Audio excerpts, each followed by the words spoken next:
The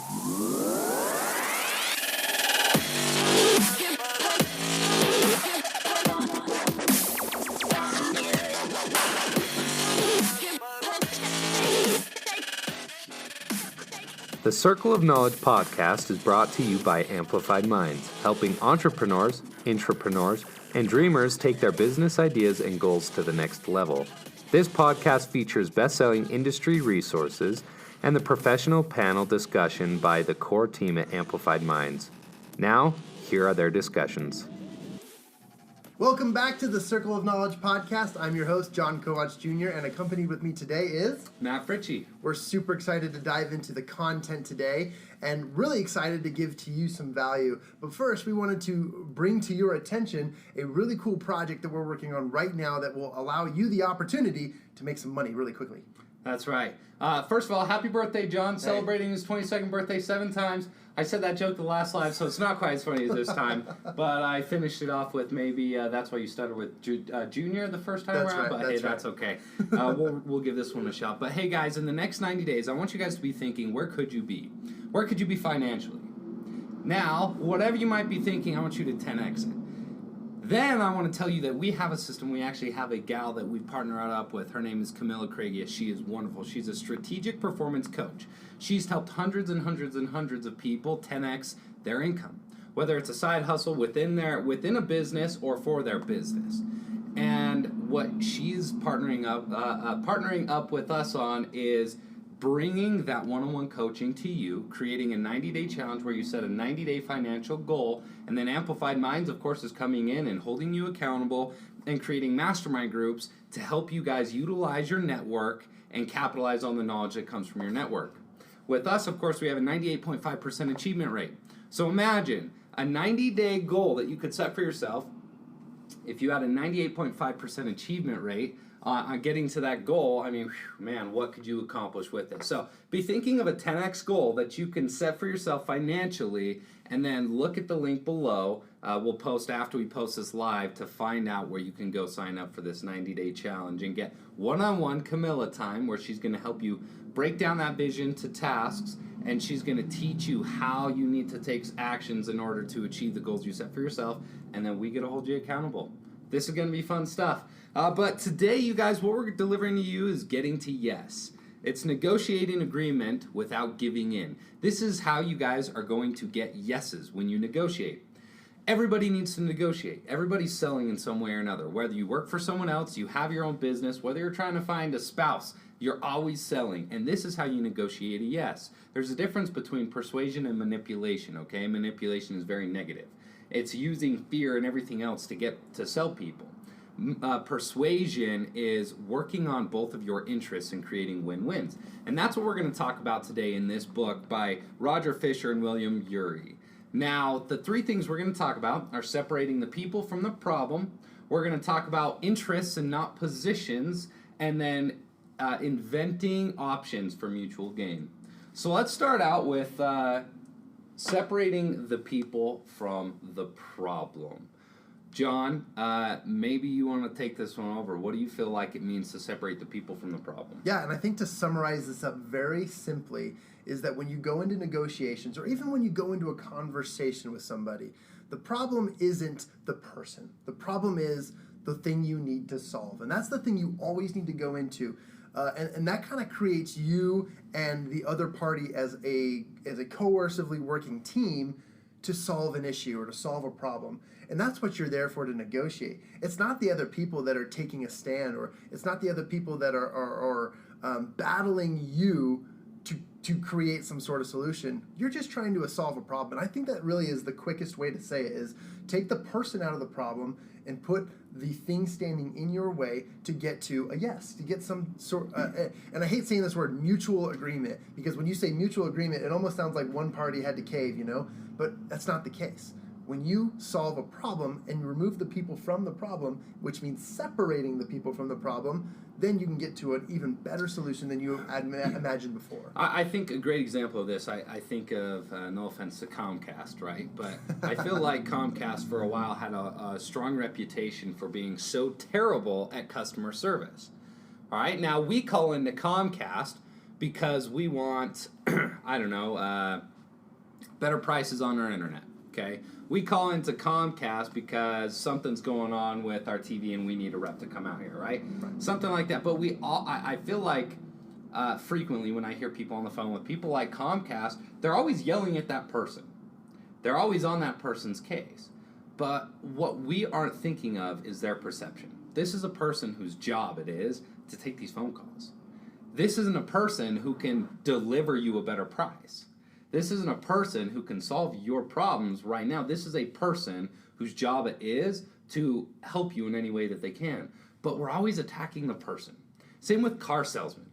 I think that that's another one that I see it all the time. Like, we're always so ticked off at these car salesmen because they're not giving us the price that we want. The car salesman has their own interests and the person has their own interests. The problem at hand is, that you want a better price and they might not be able to deliver. But too often we're putting the people with the problem like they're one. But the person is different. The person has a job. They have something else that they have to do. We have to separate the person from the problem and focus on negotiating the problem, not attacking the person. So I think that leads us into the next one. And, oh my gosh, how in the world did I just lose it? John, maybe you can help me out here.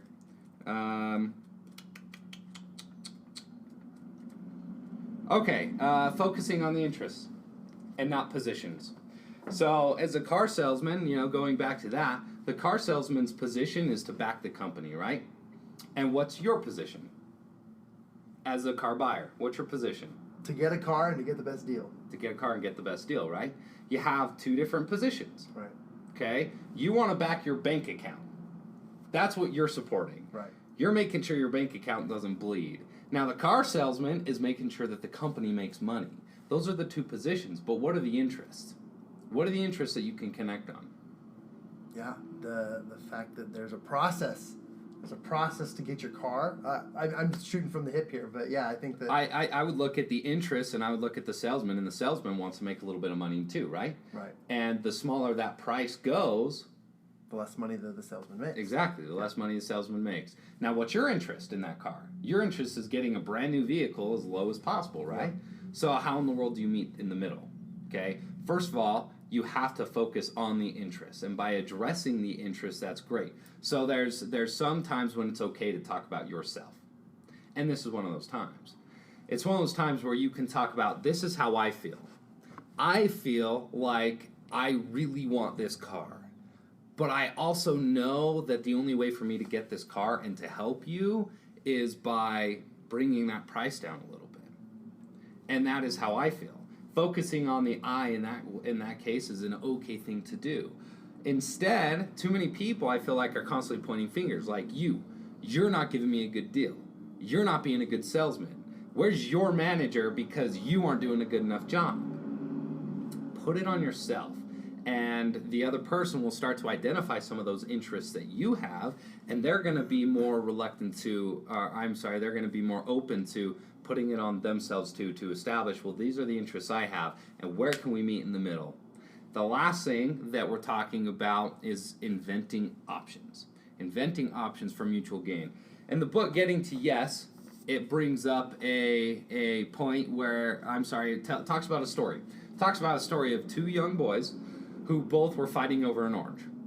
The solution that came from that is, okay, we'll split the orange in half and give it to both the boys. But then what they discovered is one of the boys took off the orange peel, wanted the orange peel, and he threw the orange away.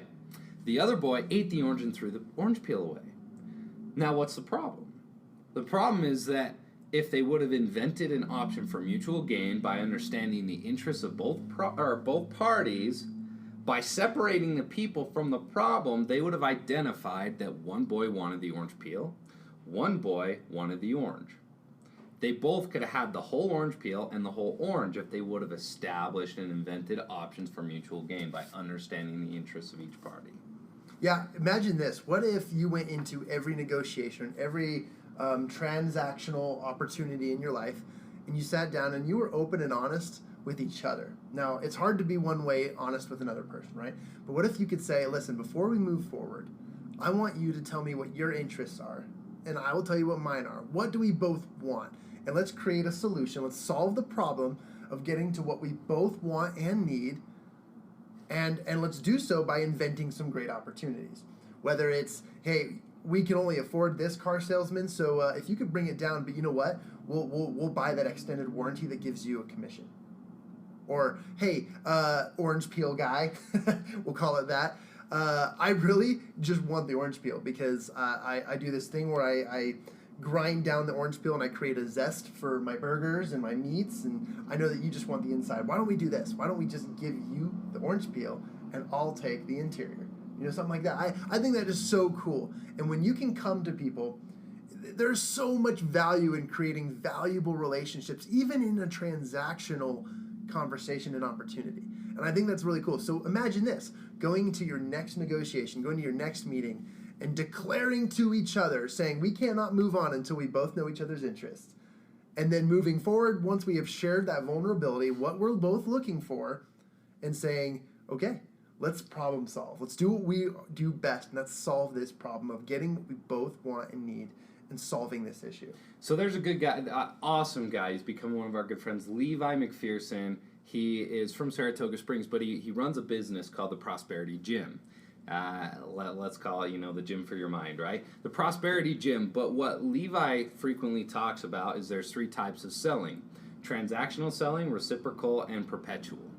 Transactional is where you're ignoring everything that we've talked about in this book today. Transactional is very one-sided. It's you going in saying, this is my position, these are my interests, and I expect you to meet all of them. I expect you to be my next customer. I expect you to give me what I want, and I'm going to fight that. I'm going to fight that to the death. I'll say it that way. There was something else with teeth in there, but I can't remember that saying. But they'll fight that to the death, right? Now, reciprocal is you coming in saying, I want you to give me all this stuff, but I want you to give me all this stuff plus a little bit more of the people that you know. Then there's perpetual. Where you're establishing the interests of both parties and you're trying to meet in the middle. You're coming in saying, I have this as my backup, you have this as your backup. Let's find a way to merge together to make sure that we both create this win-win, and even a win-win-win, right? So perpetual selling is focusing on the interests of both parties. It's not you going in saying, I have my bottom line, this is it, this is what I'm going to pay for, I won't do anything better, and they're going to meet my needs, okay? That's transactional selling. Perpetual selling is going in saying, look, this guy obviously wants to make money, he's a salesman. He doesn't put food on his table unless he makes some money. The dealership paid a certain amount for this car, and in order to make money as a dealership, to pay all these employees, they have to make a little sliver on top. I know that I can only afford this much in a car. And by establishing the interests of both parties, you're going to stop trying to go buy the brand new 2018, 2019 vehicle that's $70,000, okay, and trying to negotiate it down to $50,000, where this guy can't sell you that 2019 $70,000 car for $50,000. Instead, you guys are going to find a great used vehicle for $50,000 where he makes money, you make money, and everybody wins. So the whole point with all this, you guys, with getting to us, is that you guys really need to separate the people from the problem. Stop blaming the salesman for not giving you what you want, okay? Stop blaming the waitress, for goodness sakes, when your food's cold. That's not the waitress's problem, okay? Separate the people from the problem. Then focus on interests. What are you interested in? What are you going to gain from this transaction? What am I going to gain from this transaction? Focus on the interests. Then invent options for mutual gain. Okay, invent ideas on how you can meet together in the middle and both win. And that, you guys, is getting to yes. Of course, there's a lot more on this by Roger Fisher and William Ury, but those, I think, are some of the main 3 principles that we want to talk about, because recently we've had a lot of experience with this, and we've started to focus more on the interests and create this perpetual selling. Is that how you'd say it? Perpetual whatever. Yeah. Okay? Perpetual relationship, whatever, okay? We've been doing that a lot more recently, and guys, I believe it has 10x'd our own pipeline, which is awesome. It's fantastic. So whether you're dating, how many more girls or boys can you guys date by focusing more on the other party versus just yourself in that transactional selling? If you're working within a business and looking to get a promotion, find out what the interests are on both your boss's side and on your side. Okay, if you have a business, focus more on the interests of your clients instead of the interests of yourself. And that's how you guys are going to win. And I just wanted to throw out one last example while we take this to a close. A really cool thing that I learned, I visited Manhattan, New York, and while I was in New York City, I got to go and visit the memorial site for the Twin Towers, okay, the two towers that fell. And because of that devastating event, there was something that happened, okay? There was a lot of restrictions on how they could build a memorial at the site where the two towers fell. There was so much restrictions, so many interested parties, the city laws, the actual safety of them all was at risk. So they had to, within the walls, the thick walls of restriction, create an idea or create a memorial that would be revolutionary for the rest of our lives, our generations to come. And I'll tell you that it is one of the most remarkable things I've ever seen to go to Manhattan, New York, to go to New York City and to see the memorial of the two towers, because you have to imagine the story behind it. There were multiple parties, hundreds of parties trying to create this memorial, to do it right. And with the walls of restriction bloomed or blossomed the beauty of creativity and amazement. And today we have one of the best memorials today. And I think that that's kind of just summing up everything we talked about, which is exactly those principles. You know, take the people out, focus on the issue, and create solutions, and focus on things that will allow you to get what you think needs to get done, and then all parties win. And I'll tell you, you need to go visit that memorial. But with that in mind, I really think that we all should challenge you to take those 3 steps and apply them in your life, especially because every day you make transactions. Try to apply those today. Do it now. Don't wait. Don't hesitate. Go out and try to make those things happen every day in your life, and you'll see transformational reciprocation between parties, and I promise you that you'll create value with the people you meet. So again, guys, separate the people from the problem, focus on the interest, and invent options for mutual gain. That is getting to yes. Last thing, don't forget, you guys, to check out the link that we will have below when we post this. It's going to be a link to that 90-day Crushing It challenge with Camilla Craigius and, of course, Amplified Minds. Camilla knows how to help people get stuff done. She's helped hundreds and hundreds and hundreds of businesses 10x. Including ours. 10x their businesses, people 10x their financial positions, okay? And in this 90-day challenge, there's been a lot of excitement. In fact, my own brother who came in, he came in and said, oh, I want to do this. And he set a 90-day goal for himself to generate $1 million in income in 90 days. And after the first month, he's well surpassed where he needs to be to hit that goal. And it was all through the help of Camilla Craigius and, of course, her one-on-one coaching, and then Amplified Minds with our accountability partners in our mastermind groups. So make sure you check out the link, because we have some exciting people who are a part of this challenge right now, and you don't want to get left behind. You don't want to be the person who's looking at everyone else accomplishing all these things going, well, what could I have accomplished? Even if it was an extra $1,000, if it was an extra $100, okay? What could you generate in the next 90 days that we can help you do? Thanks, everyone. Again, Matt Fritzsche, John Kovach with Amplified Minds. Thanks, everybody.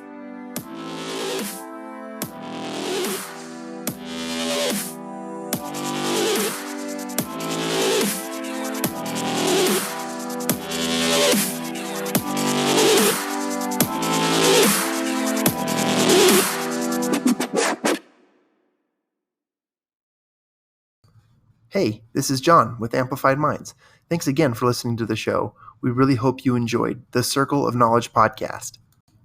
If you like the Circle of Knowledge podcast, go ahead, subscribe, rate us, and if you give us a 5-star review, we promise to give you a personal shout out here on the air. Just watch us. You can also engage with us a little bit more through social media. On any channel, you can just find us at Amplified Minds. To learn more about Amplified Minds, go to our website at amplifiedminds.com. That's AMPLIFIEDMINDS.com. you should also check out the Amplified Minds Accountability Program, where you can gain access to a one-on-one personal accountability coach, somebody who will contact you weekly and motivate you, hold you accountable, follow up, and give you the proper resources that will help you to go out and achieve all your goals. Hey, shout out to all you coaches, speakers, mentors, the superheroes of the world. We have the perfect program for you and your audiences.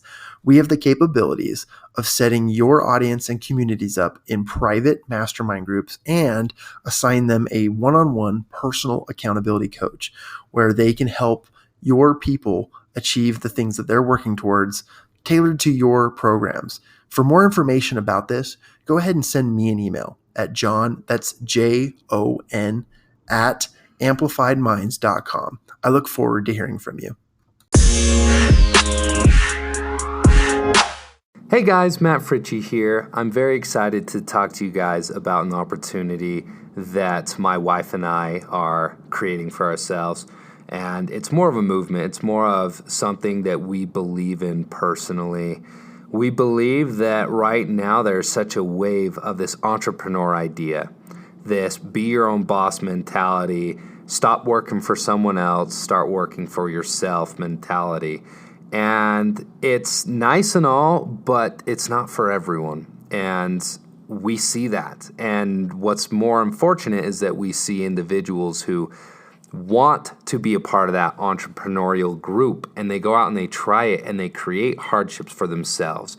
But these individuals perform so well within organizations, and we're trying to raise that awareness. We're trying to excite the intrapreneur. So what we've done is we've created a business called Intrapreneur, and we are supporting those hardworking individuals, the innovators, the implementers that are the reason for businesses' success.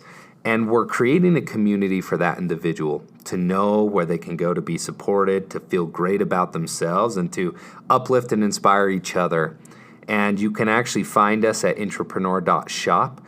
We sell different clothes, we sell different accessories, all to support that individual.